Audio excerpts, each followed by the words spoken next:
esses possíveis grupos afetados, né, desfavorecidos, com uma implementação de uma opção, né, de uma intervenção, de uma ação, é uma ferramenta chamada Progress. Então, ela é um acrônimo formado com as primeiras letras em inglês, e o primeiro deles é o local de residência, né? Então, a gente pensa ali, será que pessoas que residem em áreas rurais ou urbanas ou periféricas, né? Na verdade, elas podem ter dificuldade para acessar uma intervenção que seja disponibilizada, por exemplo, apenas no centro, né? Num centro social especificamente, ou no centro urbano. Então, a gente, por exemplo, estava falando esse da vacina. Então, às vezes, a gente pensa assim, será que aplicar a vacina, que a gente está no Distrito Federal, né? Será que aplicar a vacina no parque da cidade, ele vai ser ideal, vai pegar todas as pessoas ali? Vamos aplicar a vacina no setor tal, que tem numa rodoviária, que tem o maior trânsito de pessoas possíveis. Então, pensar nessa localidade, como eu falei, inclusive, da questão do transporte coletivo, né, de informações por meio de aplicativo, de protocolos por meio de aplicativos. Um outro ponto é a raça, né, a etnia, a cultura, né, daquela localidade. Então, pensar se pessoas de diferentes raças, elas podem ser tratadas, né, pelas mesmas equipes que aplicam as intervenções, né? Então, treinar em sensibilidade cultural, práticas antirracistas, por exemplo. Então, eu lembro de uma intervenção de uma época em que era para uma determinada população, vamos dizer que ciganos, e eu lembro lembro de algo que precisava, então, de que essa intervenção fosse por um homem, porque fosse entregue por uma mulher, ou então vamos pensar em outra questão, que aí era cultural, né, o atendimento deles especificamente. Então, pensar em tudo isso, né, em questões específicas de quem entrega, né, a intervenção em relação à raça, à etnia, à cultura, né, da localidade. Um outro ponto é a ocupação.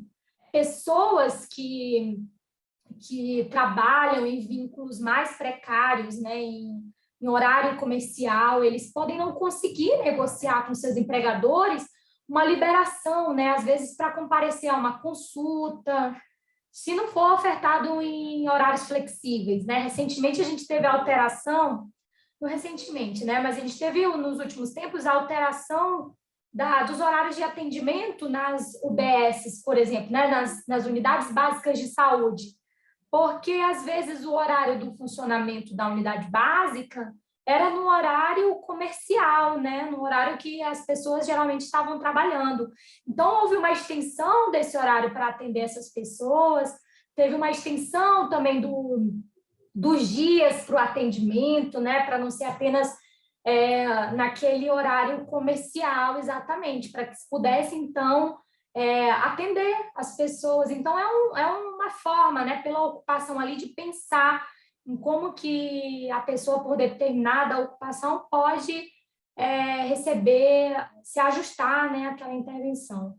Um outro ponto é o gênero. Então, as políticas, ou programas, né, elas precisam considerar essa diversidade, né, sexual e de gênero, que podem afastar diferentes grupos de pessoas, né? Então, a gente tem um exemplo também de entrega dos serviços para mulheres que sofrem violência doméstica e, às vezes, violência sexual, e, às vezes, quem atende as mulheres é um homem, e aí pode pensar que a mulher já se sente, talvez reduza. Então, talvez assim, vamos pensar se colocar uma mulher para atender a mulher vítima, ou um homem para atender o homem vítima de violência, pode facilitar ou não. É pensar em todos esses aspectos, né, durante a implementação de uma intervenção. Pode ajudar, então, colocar mulheres, pode ajudar, então, as mulheres a denunciar, né, a ir lá, falar, comentar. em todos os serviços, né? Religião é outro, né? Então, fiéis de determinadas religiões, eles podem considerar que determinados programas ou políticas, eles vão contra aquilo que acreditam, né? Diminuindo aceitação ou mesmo levando rejeição da intervenção, né? A gente tem muitos casos sobre isso também. Educação é outro ponto que a gente observa, então tentar identificar grupos nesse sentido, que campanhas de informação que confiam em materiais impressos, né, escritos, eles podem apresentar impactos diferentes, né, nas populações. Então, populações analfabetas, será que eles vão receber tal informação que foi disponibilizada nesse material impresso? Ou aquelas pessoas com menor escolaridade vão conseguir interpretar da mesma forma com aqueles com uma escolaridade mais avançada? Um outro ponto que a gente coloca é a situação econômica, né, socioeconômica. Então, populações de baixa renda, elas são mais suscetíveis a mudanças de preços, né, em produtos, em serviços, e devido à menor renda mesmo, né, a hipossuficiência mesmo, os aumentos do preço do cigarro, por exemplo, eles poderiam fazer com que as populações deixassem de fumar, né? Então, vamos pensar num exemplo assim, mas se tornariam também mais vulneráveis para gastar mais em cigarros caso não parassem de fumar, né? Então, é um jogo de refletir mesmo sobre cada opção. É pensar realmente na ferramenta Progress, como que ela pode ser aplicada, né? Ela pode ser aplicada ali por pesquisadores mesmo, pelos elaboradores da síntese de evidência, ou você pode reunir os atores chaves sobre essa síntese de evidência, as pessoas mais interessadas nessa síntese de evidência, você pode reunir eles e apresentar o Progress para cada uma das opções da síntese, né? Tentando identificar ali esses possíveis públicos vulneráveis, né?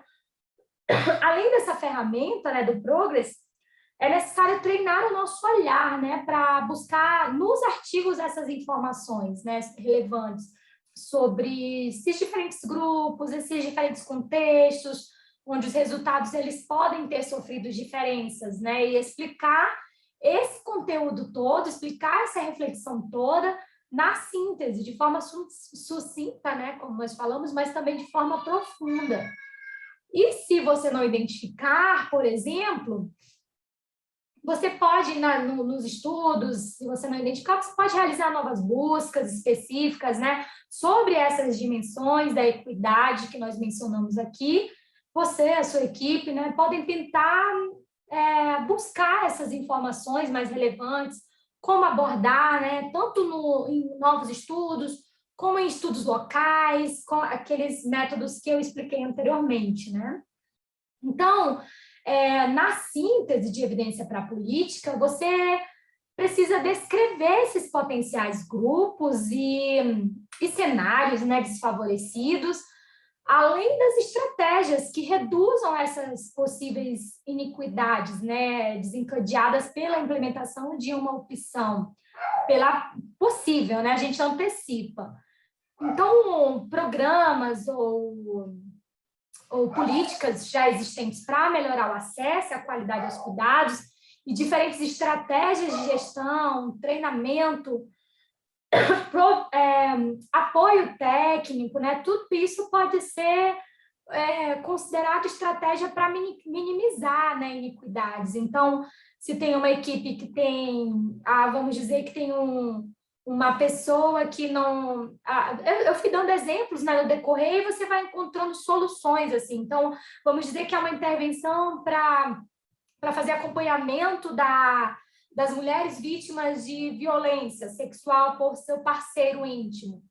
Vamos dizer que quem vai é um homem na casa da mulher. É um exemplo, tá? Então, você tem que observar e pensar e refletir, tentar identificar se isso poderia gerar uma dificuldade, né? Então, de repente, uma estratégia para mitigar essa iniquidade seja colocar uma mulher... Aqueles exemplos que nós fomos dando, né? Então, exatamente isso, é descrever aqui, relatar aqui, reportar na síntese de evidências.